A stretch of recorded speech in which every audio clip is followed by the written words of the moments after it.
धन बड़ा है या ज्ञान? यह प्रश्न जितना पुराना है उतना ही आज भी प्रासंगिक है। हम ऐसे समय में जी रहे हैं जहां किसी व्यक्ति की सफलता का मूल्यांकन प्राय उसकी संपत्ति, पद और प्रभाव से किया जाता है। लेकिन क्या सचमुच धन ही मनुष्य का सबसे बड़ा वैभव है? और यदि ऐसा है तो फिर इतिहास धनवानों से अधिक विद्वानों को क्यों याद रखता है? नमस्कार, आप सुन रहे हैं किस्साकारी। और किस्साकारी के इस मंच पर आज हम जिस रचना के पन्ने पलटने जा रहे हैं वह हिंदी कहानी के एकदम शुरुआती दौर की एक अनमोल धरोहर है। कहानी का नाम है सुभाषित रत्न।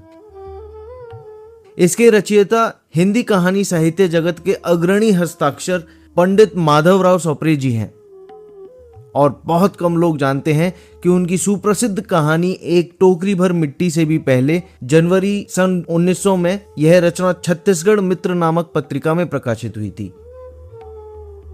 यह छोटी सी किंतु अत्यंत प्रभावशाली कथा उस मानसिकता पर तीखा व्यंग करती है जो मनुष्य के मूल्यांकन का आधार केवल धन और वैभव को मानती है।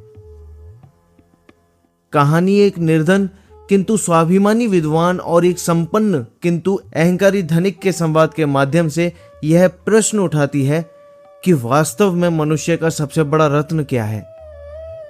तो आइए इतिहास के पन्नों से गुजरते हुए जानते हैं कि इस धरती के असली रत्न क्या हैं। सुनते हैं माधवराव सप्रे जी की लिखी कहानी सुभाषित रत्न। वाचन आपके अपने आशुतोष शर्मा का है।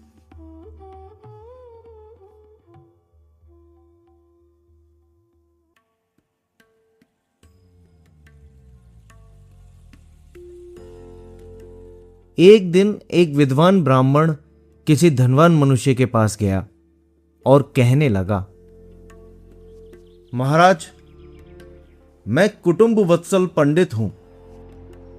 आजकल भयंकर कराल रूपी दुष्काल ने चारों ओर हाहाकार मचा दिया है।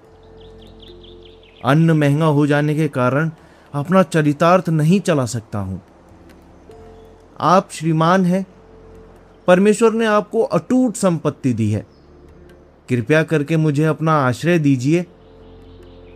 इससे मेरी विद्वता की सार्थकता होगी और आपका नाम भी होगा। बिना आश्रय के पंडित की योग्यता प्रकट नहीं होती महाराज।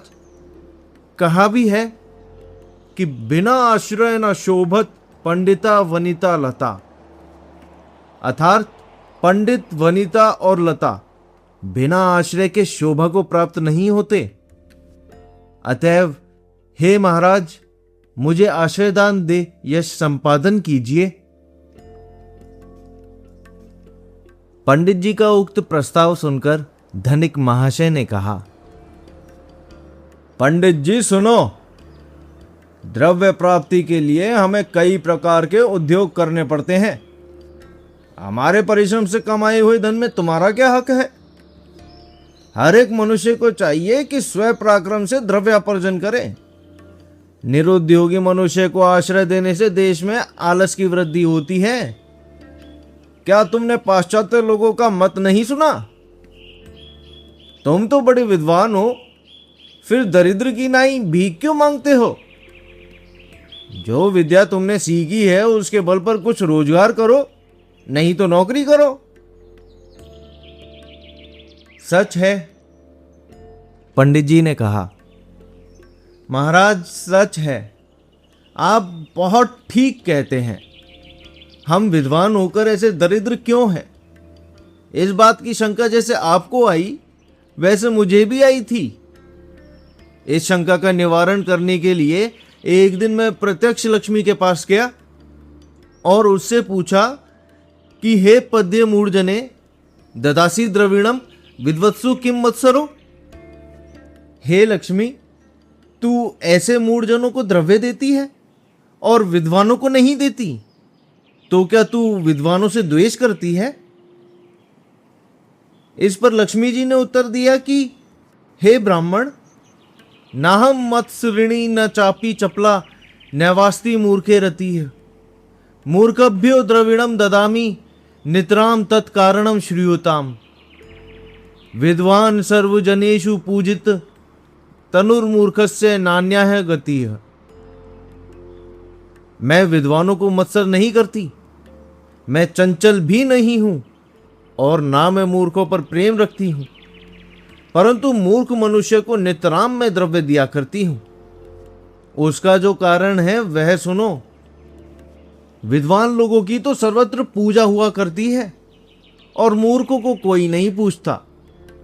इसलिए मैं मूर्खों को द्रव्य दिया करती हूं, क्योंकि उन्हें दूसरी गति ही नहीं है। महाराज, लक्ष्मी जी का यह उत्तर यथार्थ है। आज मुझे उसका अनुभव मिला। आप भी इसी मालिका में हैं, यह बात मुझे विदित ना थी। ऐसा कहकर पंडित जी अपने घर चले आए। जिस धनवान पुरुष की सभा में उक्त पंडित महाशय गए थे, उनके पास चापलूसी करने वाले कई खुशामदी लोग भी बैठे थे। अपने मालिक पर ऐसी मखमली झड़ने की नौबत देखकर उनमें से एक बोल उठा कि पंडित जी, ऐसे संस्कृत श्लोक कहने वाले यहां कई आते हैं। क्या आप समझते हैं कि आप बड़े सुभाषित वक्ता हैं? कुछ ऐसी बातें कहते जिससे हमारे सरकार खुश होते तो तुम्हारा भी काम हो जाता। इस मुंह देखी बातें करने वाले मनुष्य को अब क्या करें? बेचारा सुभाषित का महत्व नहीं जानता। समायोजित भाषण करने से चतुर पुरुष को कितना आनंद होता है, यह उसको मालूम नहीं है। यद्यपि यह धनवान मनुष्य पैसे की गर्मी से अंधा हो गया है, तो भी उसके मन को शिक्षा का कुछ संस्कार हुआ है। अतएव इसके सामने सुभाषित प्रशंसा करना अनुचित ना होगा। ऐसा अपने मन में सोचकर पंडित जी ने कहा, हे महाराज, पृथ्व्याम त्रीणि रत्नानि जलमन्नम सुभाषितम मुढ़े पाखाण खंडेशु रत्न संज्ञा विधीयते। इस पृथ्वी में अन्न, जल और सुभाषित, ये ही तीन मुख्य रत्न हैं महाराज। मूर्ख लोग हीरा, मणिक आदि पत्थर के टुकड़ों को ही रत्न कहते हैं। यह सुनकर श्रीमान गृहस्थ अपने मन में बड़ा ही लज्जित हुआ।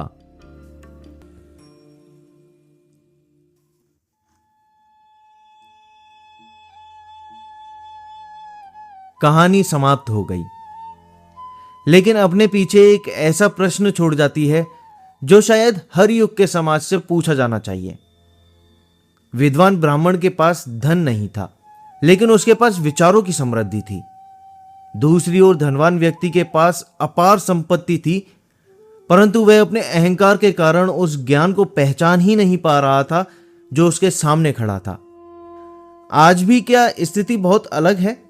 क्या हम किसी व्यक्ति का मूल्यांकन उसके विचारों या चरित्र से करते हैं, या उसके बैंक बैलेंस, पद और सामाजिक प्रभाव से? सोशल मीडिया के इस दौर में तो अक्सर ऐसा लगता है कि प्रसिद्धि को प्रतिष्ठा और संपत्ति को बुद्धिमत्ता का पर्याय मान लिया गया है। लेकिन इतिहास बार बार हमें याद दिलाता है कि धन का प्रभाव सीमित होता है, जबकि विचारों का प्रभाव पीढ़ियों तक बना रहता है। यदि आपके सामने विकल्प हो कि आप धनवान हो लेकिन लोग आपके विचारों के लिए आपको याद ना रखें, या फिर साधन सीमित हो लेकिन आपके विचार समाज को दिशा दें, तो आप किसे चुनेंगे और क्यों? अपने विचार मुझे कमेंट बॉक्स में अवश्य बताइएगा। साथ ही अगर हमारे सिलेबस का हिस्सा रही या साहित्य जगत की कोई और ऐसी कहानी है जिसे आप आगे इस चैनल पर सुनना चाहते हैं, तो उसका नाम भी कमेंट बॉक्स में जरूर छोड़ दें। मेरी पूरी कोशिश रहेगी कि आपकी पसंदीदा कहानी को जल्द से जल्द आप तक पहुंचा सकूं। साहित्य की इस यात्रा को अपना प्यार देने के लिए वीडियो को लाइक करें, इसे अपने साहित्य प्रेमी दोस्तों के साथ में जरूर साझा करें और चैनल को सब्सक्राइब करना ना भूलें। आप सुन रहे थे किस्साकारी, जहां किस्से सांस लेते हैं, आपके अपने आशुतोष शर्मा के साथ। अगले शनिवार रात 8 बजे एक और कालजयी कहानी के साथ आपसे फिर मुलाकात होगी। तब तक पढ़ते रहिए, सुनते रहिए और उन विचारों को संजो कर रखिए जो किसी भी रत्न से अधिक मूल्यवान होते हैं। धन्यवाद।